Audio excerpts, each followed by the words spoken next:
In this video, we're going to talk about design thinking and why design thinking is such a powerful method and process of problem solving that focuses on the human at the center.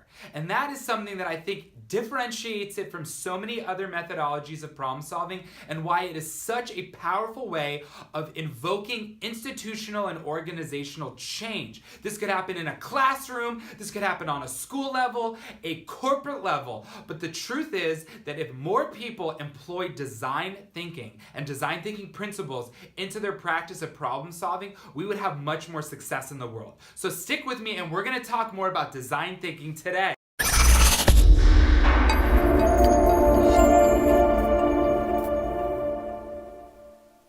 Hey everybody, this is Michael Cohen, the Tech Rabbi, and welcome to the Educated by Design vlog, episode number.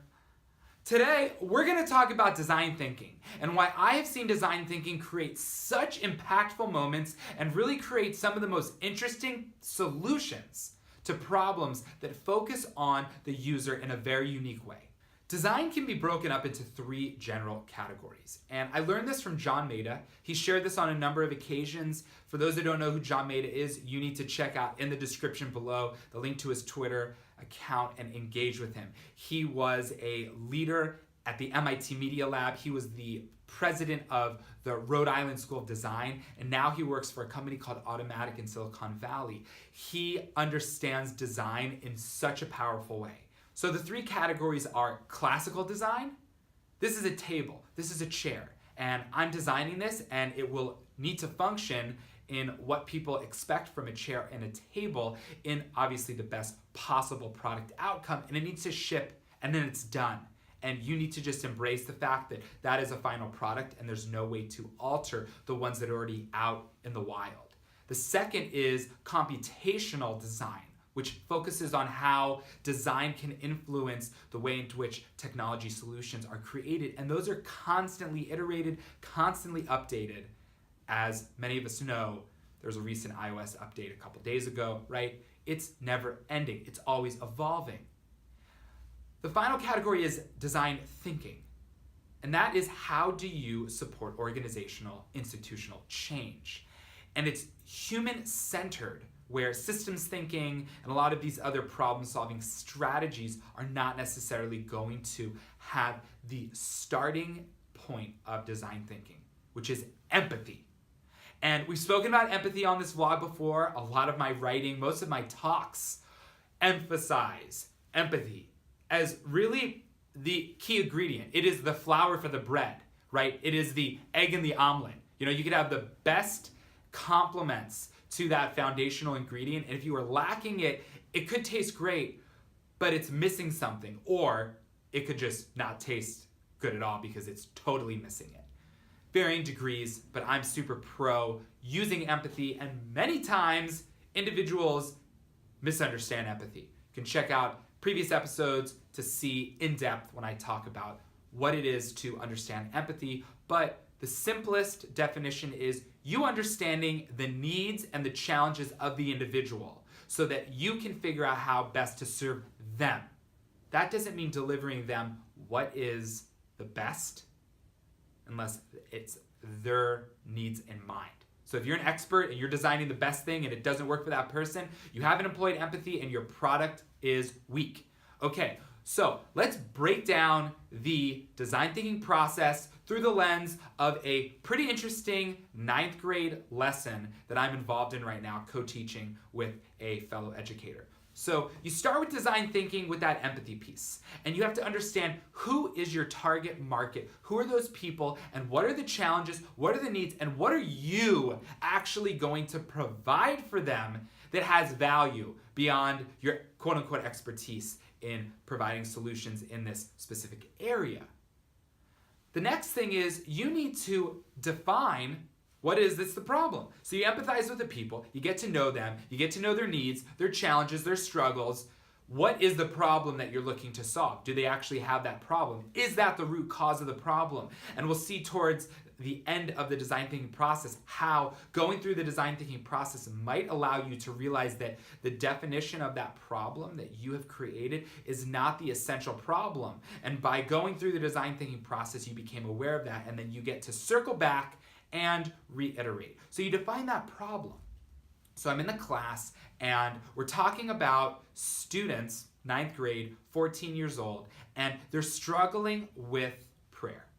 Now, let's not get focused on the details here. If you aren't leading a class on prayer, maybe prayer is part of your life, maybe spirituality is part of your life. I am a tech rabbi after all, so let's go with this. So they're trying to figure out why is it that prayer is not meaningful and not interesting and really, in some ways, locked away for students in this age bracket, high school students, right? This 14 to 18-year-old demographic. And they started to break down the needs and the challenges. There's language barriers, there's access to resources, there's access to experts and people that they believe will help them with their spirituality. And they start to really figure out what is the struggle of this demographic, of this user group. They're using themselves as the lens, and then they're going to test it at the end, you'll see, with a market sort of research experiment to see what is it with the response. What is the response of this product in the field to the people that they feel they're designing for. So then they defined the problem, right? So the problem is, and then they had to figure out, well, what area of prayer, prayer, spirituality, that's so broad. How do we hone in and really find the essential space? So each one of the groups has decided on a different defined problem, understanding the user group and their feelings towards spirituality, their struggles in the area of spirituality. And then they started to ideate. What would it look like? Are they going to prototype an app? Is it a website? Is it a video library? Are they going to be creating media content? And they're starting to ideate this process. That's where we're at right now. And I'm sharing this example with you because I'm excited to have a part 2 of this as we take it to that prototype where they take their ideas, they take the defined problem, they take that empathy, and they start to create an experience that is going to evolve into something that a user can interact with and hopefully gain value out of. And then they're going to test it. And then they're going to reiterate, and they're going to revise and reflect, and they're going to make it better. So you have that prototype phase where it's just rough, right? And a lot of people I speak with who are looking to create apps, they don't understand the idea of lean apps, right? Create an app for bare minimal. Maybe you don't even have programming. Maybe you're using a prototyping software. You can check out actually an episode that I'll be releasing very soon on how to use Google Slides to do very basic app prototyping, right? And using hyperlinking with slides, and that's really cool. I just did a workshop with the school district on that process of really taking Google Slides and turning it into an interactive experience engine, so to speak, right? So they do that prototyping, they create that, they get feedback amongst the different groups, and then we get that out into the wild and they test it. Now, how many of you watching this can say in an education space that you have had that process of experience that I just described, where students are understanding an individual, taking a course curriculum and implementing it into that empathy, defining, and then ideation process, where they will then prototype a product and then test it to hopefully provide value for a demographic. Okay, that makes learning real and it makes it legitimate. And the worst case scenario is that it doesn't work out as you intended, but it can still honestly end up as a meaningful learning experience. And at best, you might have the next Airbnb or Uber sitting in your classroom.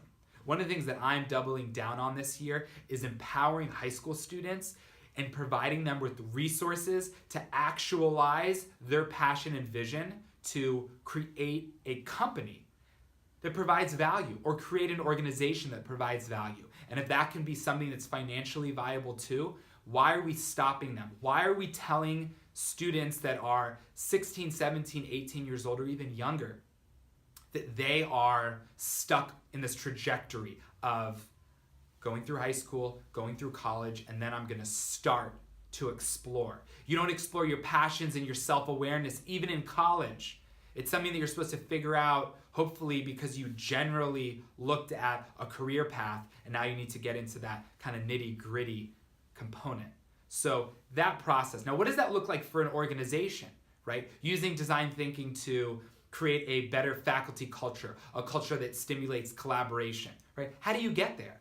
So first you empathize. Who is the target market? One of the things about design thinking is that you can't take a design thinking process at one organization and just replicate it and move it over to another organization, because it starts with empathy. It is unique to the individuals that you are looking to service. And so if you're looking at the empathy lens of the faculty at a educational institution, at an organization, your employees, what are their needs? What are their struggles?